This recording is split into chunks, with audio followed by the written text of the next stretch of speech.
Face aux problèmes de sécheresse, les autorités peuvent être amenées à demander des efforts aux habitants, aux entreprises, aux agriculteurs pour limiter les consommations d'eau. Donc tu as noté, Elisabeth, l'index du compteur, c'est bon?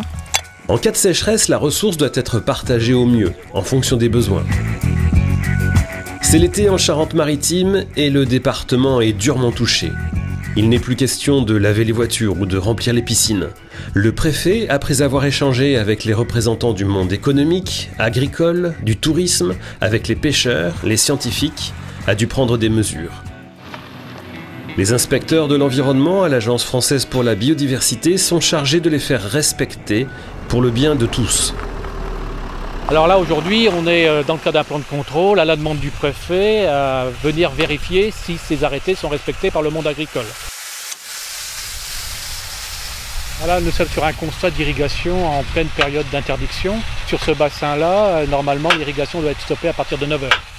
On est en période de crise, les rivières sont à sec, on a un problème aussi d'eau potable sur tout l'ensemble du département. C'est l'eau pour tous les habitants. Notre mission, c'est de faire respecter les règles. Donc on est sur le pont tous les jours pratiquement.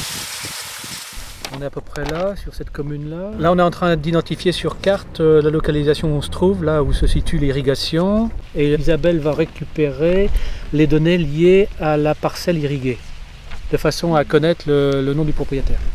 Je vous invite à l'avenir à regarder à 9 h si ça fonctionne encore.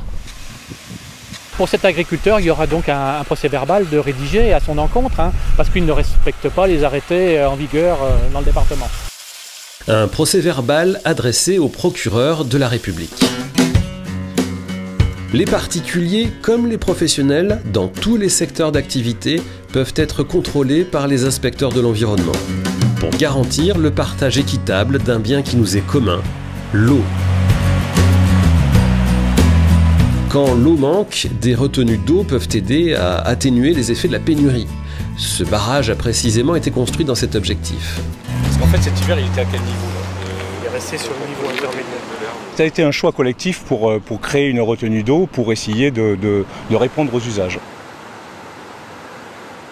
Les niveaux ont diminué, actuellement on est à peu près à un niveau de 60% de remplissage. On a une deuxième retenue à usage d'eau potable sur le département qui est à 50% de remplissage. Face à une situation comme celle-ci, il y a une cellule de crise, de sécheresse et de concertation avec les différents usagers qui peuvent s'exprimer. Cette réserve permet d'attribuer des volumes d'eau en fonction des usages. Pour l'eau potable, l'irrigation, les loisirs, ou pour maintenir un débit suffisant dans les cours d'eau qui permettent la survie des poissons et autres organismes vivants qui les habitent. En fonction des conditions climatiques et des débits mesurés sur les cours d'eau, du niveau des nappes, les lâchers du barrage vont être adaptés au jour le jour. Des décisions ont été prises pour répartir les débits, donc nous on vient vérifier la conformité des lâchers du barrage avec les décisions qui ont été prises.